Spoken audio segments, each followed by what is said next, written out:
우리는 왜 살아야 할까? 네, 좀 당황스러운 질문이죠. 네, 이런 질문 딱 받으면 어떠세요? 순간 무슨 대답을 해야 될지 당황하게 됩니다. 그죠?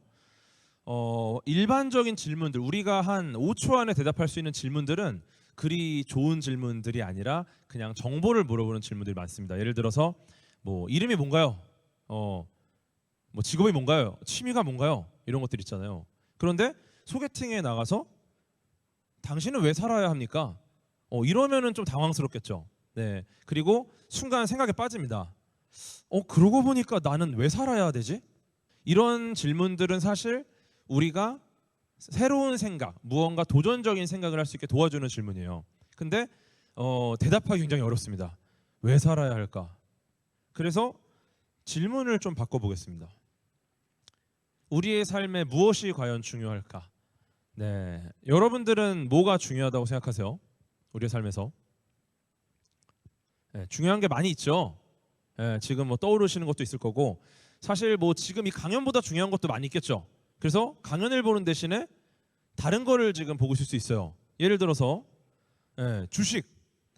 지금도 강연을 보지 않고 밑으로 몰래 핸드폰으로 주식을 보는 분이 분명 있어. 그렇지 않습니까? 지금 아니라고 하시는 분들이 아마 살짝 보셨을 수 있어요. 끊임없이 보고 있는. 왜냐, 굉장히 중요한 겁니다, 이거. 네, 이게 지금 물렸나 안 물렸나를 알려주지 않습니까? 이게 굉장히 중요하고, 내가 어느 정도의 나의 재화를 넣었는가 그거에 대해서 다양한 고민거리를 던져주죠. 그래서 굉장히 스트레스를 받기도 하고, 너무 스트레스를 받으면 가끔 이렇게 180도 회전을 해서 보기도 하고, 그러면 다시 올라가거든요. 굉장히 중요한 문제. 우리의 삶과 직결된 지금 내 돈이 어느 정도 가치를 갖는가를 알려주잖아요. 그리고 그 옆에 있는 거, 지난주에 소개팅한 이성에게서 연락이 올까? 연락이 왔나? 지금 온 연락은 무슨 의미지? 이런 거를 알려주죠. 굉장히 중요한 일입니다. 지금 내 인생이 어떻게 될지 알 수 없는 상황이잖아요. 내가 어떤 경로로 어떤 삶을 살게 될지, 내 삶이 지금보다 나아질지 떨어질지 이런 것들을 고민하게 해주는 우리 연애나 여러 가지 사람들 사이의 관계에 대한 것들 지금 너무 중요한 일입니다. 그리고 시간이 계속 흐르잖아요. 타임 어택이에요. 다들 두 번째 거 뭐 지금도 뭐 많이 지금 두 분 오신 분도 많이 계시죠? 죄송합니다. 근데 세 번째, 우리가 과연 여가 시간을 어떻게 보낼까? 휴가 때 어디를 갈 것인가? 무엇을 할 것인가? 사실 이걸 위해 살지 않습니까? 우리가 과연 뭘 할까? 어디서 뭘 할까? 조금이라도 틈이 나면 뭘 하고 놀아야 재밌을까? 어디서 놀아야 잘 놀았다고 소문이 날까? 이런 것들을 고민하고 내가 내일 어디 갈지, 오늘 어디 갈지, 오늘 뭘 먹을지, 오늘 어떻게 쉴지 이런 고민들을 많이 하죠. 이런 것들이 사실 지금 중요한 문제죠. 그렇죠?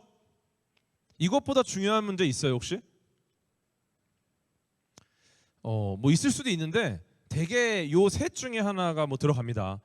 가장 중요해요. 뭐 이거 외에 또 좀 더 현실적으로 뭐 내 연봉이 내년에 얼마나 오를까에 대한 고민도 있을 수 있고, 내가 지금 내 통장에 들어온 월급이 얼마냐 이런 고민도 있을 수 있고. 근데 이런 고민들의 특징이 다 현재 지금의 고민이에요. 지금 나에게 가장 중요한 거고, 어떻게 말하면 지금 나에게 가장 중요하다가 아니라 나에게 가장 중요한 문제는 사실 지금입니다. 지금 떠오르는 기술이 뭔가, 지금 우리한테 바로 도움이 되는 기술이 뭘까, 우리를 편안하게 만들어주는 기술이 뭘까. 그래서 로봇 같은 경우 지금 뭐 이제 로봇이 너무 많이 발달됐죠. 로봇 청소기가 집안을 알아서 청소를 해주고요. 로봇 바리스타도 있어요. 로봇 바리스타도 이렇게 커피도 만들어주고. 그리고 뭐 이제는 뭐 로봇이 이 택배 업무를 한다는 이야기도 있고, 짐을 뭐 정리한다던가 여러 가지 기술들이 지금 발전해서 우리의 지금을 많이 바꿔놓고 있습니다. 그리고 반도체. 여러분, 우리 반도체가 없으면 끝입니다. 여러분 핸드폰 반도체 들어가죠. 여러분이 사용하는 세탁기, 뭐 컴퓨터, TV, 냉장고 사실은 다 반도체가 들어가요. 양자역학이라는 학문은 이미 수십 년 전에 정립이 됐지만 그 학문을 바탕으로 굉장히 다양한 과학기술, 아주 작은 세계의 과학기술이 굉장히 빠르게 발전을 했고 그 기술들을 접목해서 지금 최신의 우리가 누리는 모든 것들이 다 연결이 되어 있습니다.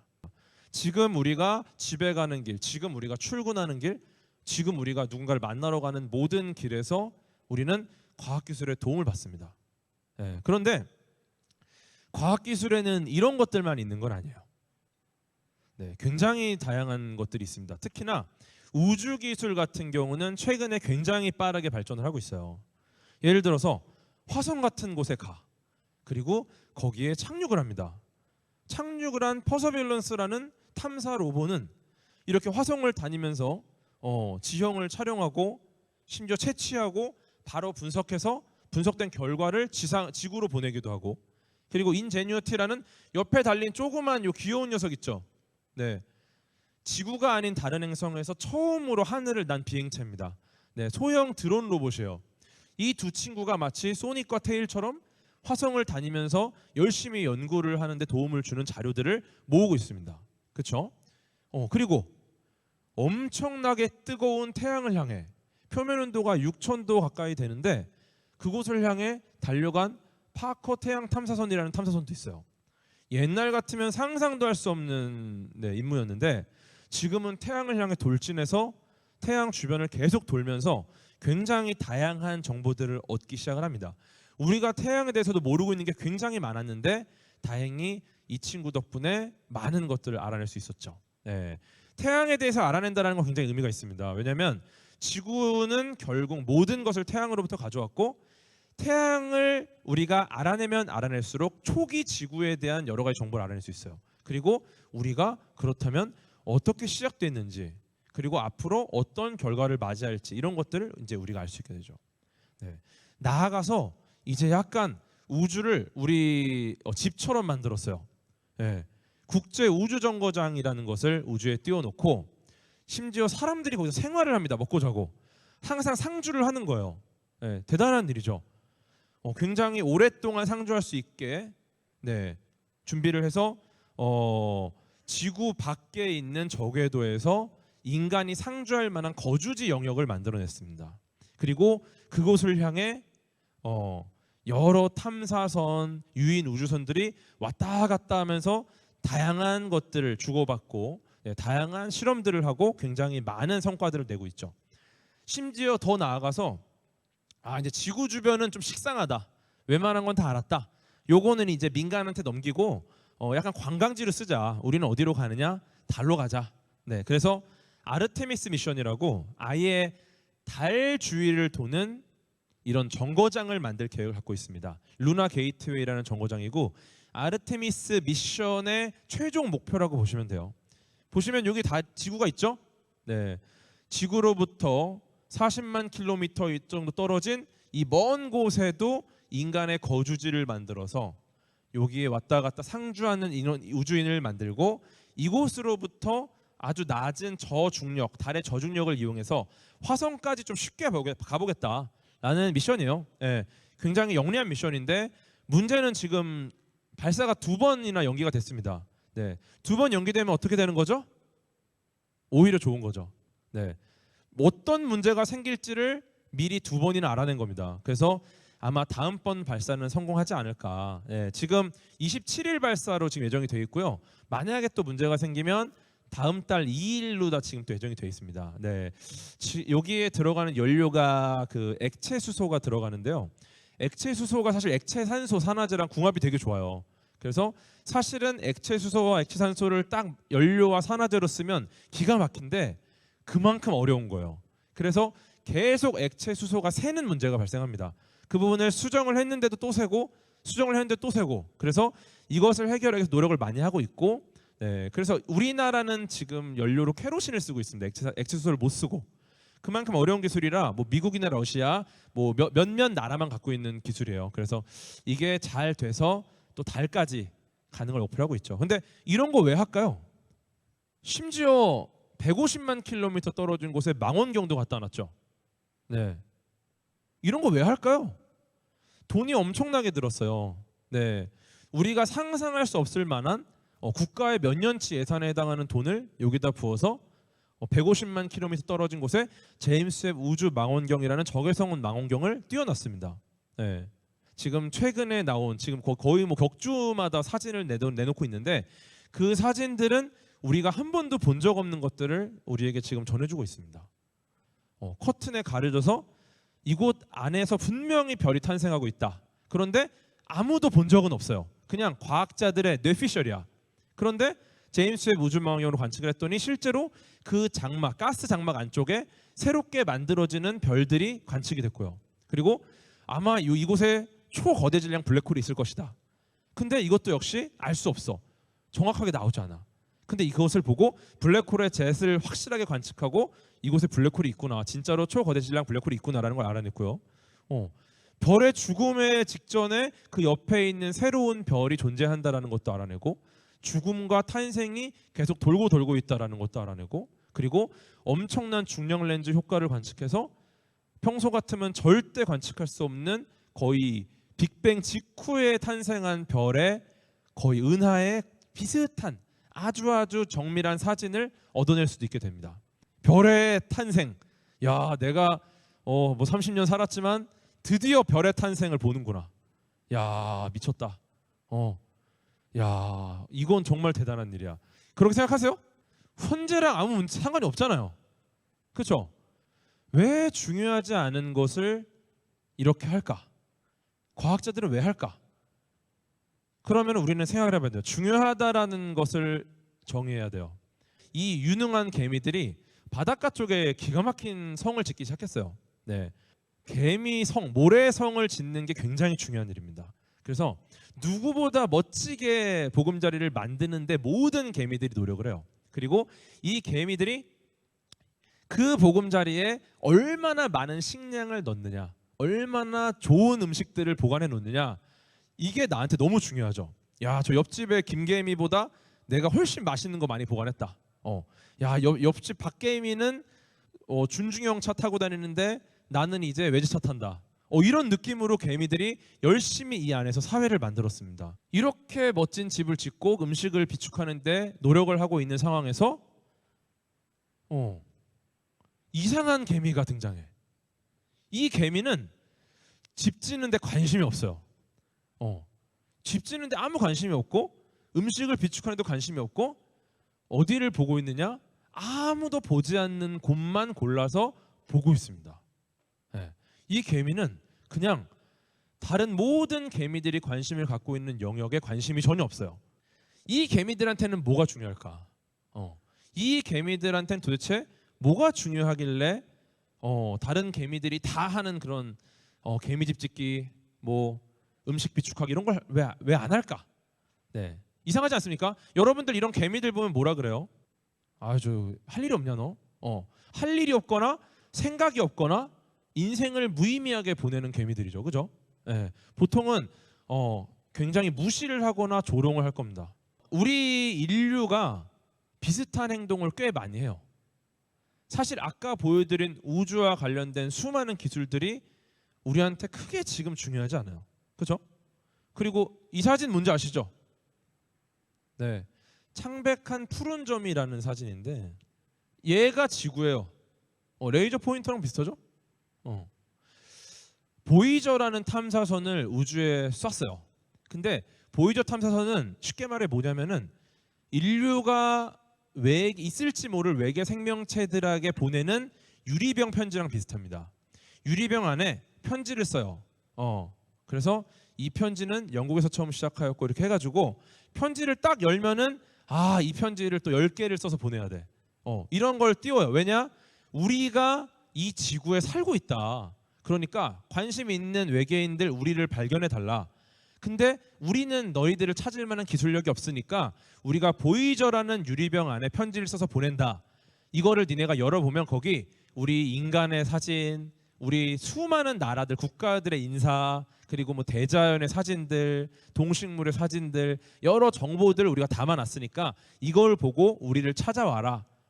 우리는 너희들을 만나고 싶다라는 정보가 담긴 탐사선이에요. 근데 그 탐사선을 띄우는데 사실 카메라가 들어가지 못할 뻔했어요.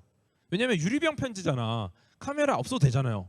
그 많은 돈을 들여서 왜 카메라까지 싣고 무게를 또 무겁게 만드냐, 얼마나 힘들겠냐, 그렇게 말을 했었는데 칼 세이건이라는 아주 유명한 천문학자가 카메라 넣자고 주장을 합니다. 아무리 돈이 더 들어도, 아무리 무거워서 발사 비용이 더 들어도 카메라는 실어야 된다. 왜냐?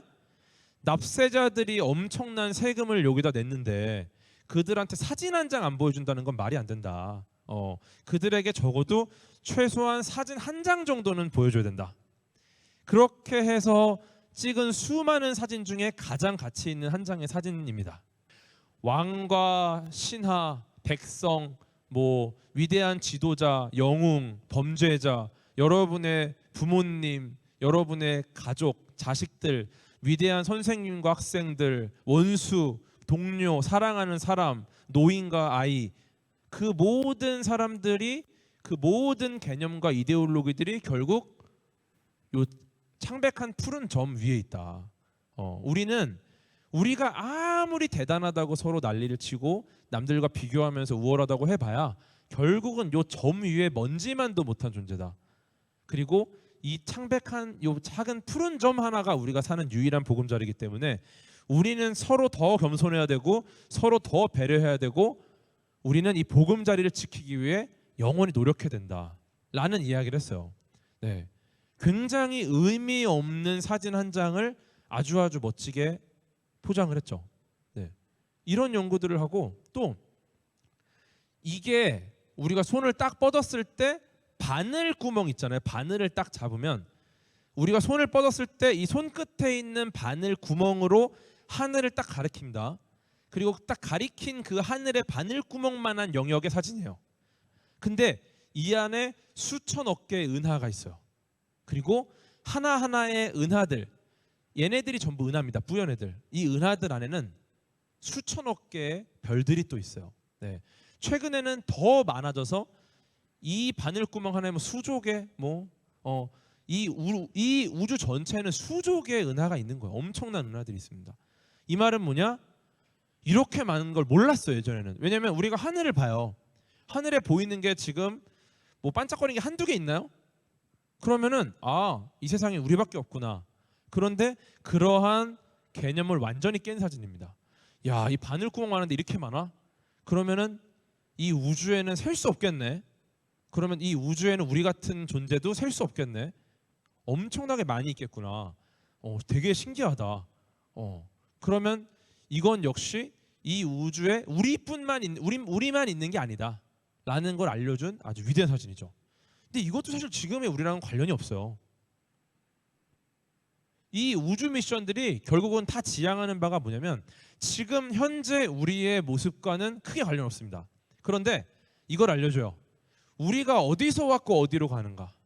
네. 우주를 보면 우리는 어디서 왔고 어디로 가나, 어디서 시작했고 어디서 끝날까. 이 우주에는 모든 별들, 모든 행성들의 시작과 끝이 있어요. 우리가 길거리를 보면 신생아, 어머님이 안고 있는 신생아부터 노인들까지 쫙 있잖아요. 그러면 내가 어릴 때는 저랬겠구나, 내가 나이 들면 이렇게 되겠구나를 알 수 있는 것처럼 이 우주에 있는 모든 천체들을 관측하면 우리가 어디서 왔고 어디로 갔는가를 알 수 있습니다. 그리고 심지어 이 우주 자체가 어떻게 시작됐고 어떻게 끝날까도 알 수 있죠. 결국 우리가 어디서 왔고 어디로 갔는가가 궁금하기 때문에 이 우주를 보고 있어요. 그럼 나아가서 외계 생명체는 있을까? 이게 왜 궁금하냐? 만약에 우리가 없으면 궁금하지 않아요. 그렇죠? 근데 왜 궁금하냐면 이 우주에 말도 안 되게 우리가 있어. 우리가 이 우주에 존재하는 유일한 외계 생명체의 증거입니다. 그래서 우리를 기반으로 우리는 외계인을 찾아요. 왜냐면 우리가 유일한 증거라. 증거가 아예 없으면 완전히 열어놓고 찾겠죠. 근데 증거가 하나 있잖아. 그러면 예를 들어서 우리가 어떤 복잡한 모래사장 같은 데 들어갔어. 근데 거기서 반짝거리는 다이아몬드를 하나 찾습니다. 그럼 그 다음부터 뭐 해요? 이게 왜 여기 있지? 이거 또 있을 수 있어. 그럼 다이아몬드 또 찾는 거야. 또 있을 수 있으니까. 그런데 아무것도 없으면 내가 뭘 찾는지 모르기 때문에 안 찾겠죠. 네. 내가 다이아몬드를 찾고 나서 갑자기 무슨 혹시 초코바가 있지 않을까 이런 사람 없잖아요. 그죠? 아예 말도 안 되니까. 결국 우리가 있기 때문에 우리가 이걸 찾는 거고, 외계 생명체를 찾는 이유는 우리와 똑같은 외계 생명체가 어딘가에 존재한다면 우리도 어딘가에 또 다른 아주 훌륭한 보금자리를 찾아낼 수도 있지 않을까?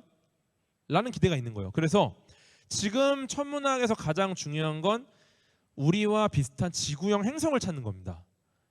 만약에 지구가 더 이상 사람이 살 수 없게 된다면 어떻게 될까? 그러면 어딘가로 옮겨야 되지 않을까? 우리가 정말 지구에서 살 수 없게 되면 어떻게 되지? 말도 안 되는 것 같지만 그런 상황이 벌어지면 어떻게 되지? 이게 궁금한 개미들이 이런 연구를 하고 있는 겁니다. 그래서 결국 우리의 목적은 이거예요. 우리는 영원히 살 수 없을까? 우리는 영원히 살 수도 있을까? 물론 여러분은 다 죽겠죠. 네, 저도 죽겠죠. 네, 여러분과 저는 100년 안에 죽습니다. 혹시 제 말이 틀리면 그때 말씀해 주세요. 네, 거의 100년 안에 다 가세요. 네, 이거를 넘어서기 위해서는 여러분이 굉장히 많은 노력을 해야 됩니다. 네, 그런데 기본적으로 그래요. 그런데 왜 영원히 살 수 있을까에 대한 고민을 하느냐? 결국 이게 우리 인류라는 종의 문제이기 때문에 그래요. 소행성이 충돌한다. 이것도 어떻게 생각하세요? 이거 영화에서나 있는 일이잖아, 그죠? 에이, 말도 안 돼. 지금 지구로 접근하고 있는 혹은 위험할 가능성이 있는 소행성들을 나사에서 열심히 관측하고 있습니다. 우리나라도 열심히 관측하고 있어요. 수많은 나라에서 우리를 위협할 만한 소행성을 계속 관리하고 있어요. 예. 왜냐면은 이것도 우리가 겪었었거든. 공룡이 이것 때문에 끝장났거든요. 예. 소행성이 떨어지면 환경이 엄청나게 바뀝니다. 지구는 아무 문제 없어요. 지구는 그냥 지나가다가 뭐 낙엽 같은 거 하나 붙은 거랑 비슷해. 근데 지구 위에 있는 생명체 중에 최상위 포식자는 그냥 끝장나요. 왜냐면 이 소행성이 지구의 환경을 바꾸고 이 뒤바뀐 환경 때문에 최상위 포식자가 누리던 대부분의 것들이 사라집니다. 그러면 그 다음 단계는 또 새로운 포식자가 등장을 하고 우리는 지금 예전의 공룡과 같은 상태가 되기 쉽겠죠. 예전에 공룡, 지구를 지배했던 공룡들, 우리가 주말에 시켜 먹는 치킨만 남아있죠. 우리도 그렇게 될 수 있다는 겁니다. 그래서 굉장히 중요한 건데, 실제로 과학자들이 지금 지구로 가까이 오고 있는, 관리하고 있는, 발견할 수 있을 만한 소행성이 100% 중에 1%밖에 안 된다고 이야기해요. 예, 실제로 몰라요. 첼라빈스크 소행성 운석도 우리 몰랐어요. 추락할 때까지 몰랐어요. 그렇죠? 네, 놓치는 게 굉장히 많은데 그 놓치는 것들을 우리가 더 많이 발견하려고 노력을 해야 되는데 그런 상황이 올 수 있을지 고민인 거죠. 예, 영화 돈룩업 같은 상황인 거예요. 과학자들이 아무리 이야기를 해도 사람들은 미디어가 중요하고 지금이 중요합니다. 지금 나의 삶에 도움이 될 만한 게 중요한 거지, 아무도 보지 않는 먼 미래, 아무도 관심 없고 내 주식과 관련 없는 먼 미래 중요하지 않아요. 내가 오늘 쓸 돈과 내가 오늘 먹을 것, 내가 입을 것, 내가 뭔가 남들보다 우월함을 느낄 많은 요소들이 중요한 거지, 사실상 인류라는 종에는 대부분 관심이 없습니다. 예. 그럼 어떻게 되죠? 과학은 미디어 같은 형태로, 문화의 형태로 대중들에게 다가가야 돼요. 그렇지 않으면 대중은 누구도 생각을 바꾸지 않습니다. 그래서 스포츠나 미술이나 영화나 음악처럼 과학은 하나의 문화가 돼서 대중들의 속에 들어가야 돼요. 그래야 과학기술이 대중에게 무언가 새로운 인사이트를 줄 수가 있습니다. 그래서 저 같은 과학 커뮤니케이터가 필요한 거고요. 이제 어느 정도 빌드업이 돼서 약간 인적 자원 개발 느낌으로 좀 오지 않았습니까? 네, 긴 시간을 돌아왔지만 여러분, 제 강연은 인적 자원 개발 컨퍼런스입니다. 네, 과학 커뮤니케이터라는 인적 자원이 왜 개발되어야 되느냐에 대한 이야기를 지금 드리는 거예요. 그래서 과학자와 과학 커뮤니케이터가 있고 어떤 차이가 있느냐가 또 궁금하실 거예요. 보통의 이공계를 거쳐서 연구를 하시는 분들이 과학자죠. 네, 그래서 과학을 하시는 분들이고, 그 다음에 저나 브라이언 콕스나 빌 나이나 닐 디그레스 타이슨 같은 분들 이제 과학 커뮤니케이터로 활동을 하고 계시는 거고, 이 둘의 차이가 사실 되게 복잡하긴 해요. 그런데 아주 간단하게 설명을 드릴게요. 필드에 축구 선수들이 있습니다. 그죠? 축구 경기가 있어요. 굉장히 좋아하시죠, 다들? 뭐 프리미어리그 같은 거 보려고 비행기 타고 가시잖아요. 그죠? 뭐 티켓 값이 뭐 몇백만 원인데 그냥 오픈하자마자 매진이에요. 그리고 이걸 보려고 수많은 나라에서 비행기를 타고 영국으로 가고. 근데 축구라는 컨텐츠를 만드는 분들이 바로 이런 분들입니다. 이분들이 열심히 연습하고 열심히 훈련하고 이 공을 가지고 하는 수많은 것들을 이루어내요. 이 필드 안에서. 그러면은 사람들이 이분들의 노력과 이분들의 성과를 보고 환호합니다. 야, 어떻게 저런 식의 킥을 하지? 와, 어떻게 저런 슬라이딩을 했을까? 저 슛을 어떻게 했지? 저 골은 정말 대단하다. 그렇죠? 그런데 사실 축구장과 축구 선수만 있으면 대중들의 관심이 이 정도까지는 아닐 겁니다. 왜냐면 조기 축구회 가보셨어요? 조기 축구회를 앉아서 보고 있으면 재미있을 수도 있어요. 근데 아닐 수도 있어요. 왜냐면은 조기 축구회는 이분들이 없어. 이분들은 방금 전에 보여준 축구 선수의 액션이 축구의 역사에서 어떤 의미가 있는지를 부여해줘요. 야, 지금 저 선수 통산 19호 골이 터졌는데 이 골은 과거에 어떤 전설적인 선수가 달성했던 것보다 몇 개월이 빠른 겁니다. 그 말을 들으면 분명히 그냥 별거 아닌 슛 같은데 와, 이게 이렇게 대단한 슛이야? 와, 저 선수 다시 봐야 되겠다. 이런 생각을 하게 되죠. 축구 선수가 만들어낸 수많은 업적들의 가치를 부여하는 역할을 바로 이 아나운서와 캐스터, 해설이 해주십니다. 그래서 이분들의 역할이 과학 커뮤니케이터와 굉장히 유사해요. 과학자들이 필드 현장에서 엄청난 연구 성과를 만들어냅니다. 그런데 이거를 직접 대중이 봐서는 저 연구가 무슨 의미인지를 몰라.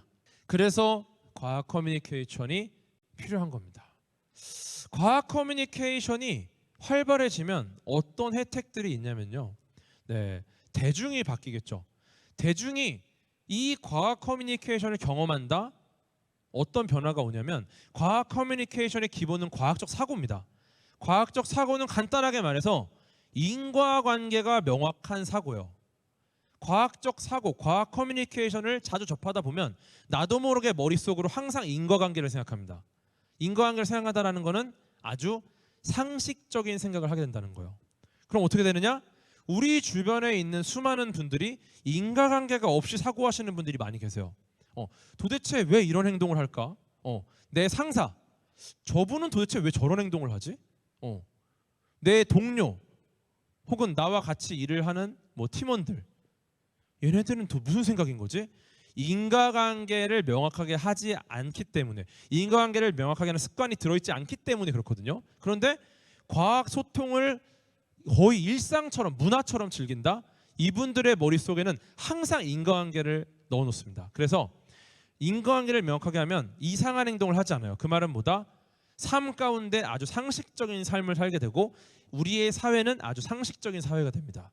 과학자 한 명이 100명을 먹여 살린다라는 말이 있습니다. 이 말은 뭐냐면은 과학기술 하나가 100명을 먹여 살릴 수 있을 만큼 큰 부가가치를 갖고 있다는 거예요.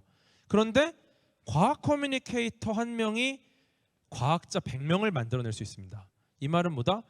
과학 커뮤니케이터로부터 과학 커뮤니케이션을 하면서 자란 아이들이 결국 과학자가 되고 그 과학자 한 명 한 명이 100명을 먹여 살리면 과학 커뮤니케이터 한 명은 10,000명을 먹여 살 수 있겠죠. 중요한 건 당신이 어떻게 시작했는지가 아니라 어떻게 끝내는가다. 시작하는 것보다 끝내는 게 중요하다는 뜻이에요. 근데 우리 인류의 입장은 어떻습니까? 끝내고 싶지 않아요. 우리의 목적은 이 인류가 영원히 끝나지 않는 겁니다. 그죠? 그러려면 어떻게 되느냐? 결국 아무도 보지 않는 곳을 보는 개미들이 있어야 돼요. 그들이 우리를 다른 행성으로 옮겨줄 겁니다. 언젠가. 그리고 언젠가 우리 먼 후손이 더 이상 지구에 누구도 살 수 없게 됐을 때 다른 행성으로 이주하면서 이런 얘기할 거예요. 야, 그래도 한 2000년 전쯤에 위대한 어떤 국가의 어떤 기술 때문에 우리가 살 수 있다. 야, 그때 그 시기에 이거 안 했으면은 우리 다 죽었을 거야. 아, 그때 그 과학자들, 그때 그들을 지지하고 응원했던 대중들, 그때 정책을 결정했던 정치인들 정말 레전드다. 그들은 전설이다. 그렇게 우리 후손들은 우리를 기억하길 바랍니다. 그래서 우리는 끝나지 않길 바래요. 그럼 어떻게 되느냐? 다른 곳을 보는 개미들을 절대 무시하거나 조롱하면 안 됩니다. 최소한 그 개미들이, 왜냐면 우리는 그런 거 하고 싶지 않거든. 우리는 지금이 중요하고 현재가 중요합니다. 그렇기 때문에 최소한 우리는 그 개미들이 아무도 보지 않는 곳을 보는 것을 지지해주고 응원해줘야 돼요. 그리고 고생한다고 해줘야 되고, 왜냐? 우리는 그거 하기 싫으니까. 예. 그래서 그 아무도 보지 않는 그곳을 보는 개미들이 오늘 컨퍼런스를 통해서 더 많이 늘어나기를 소원합니다.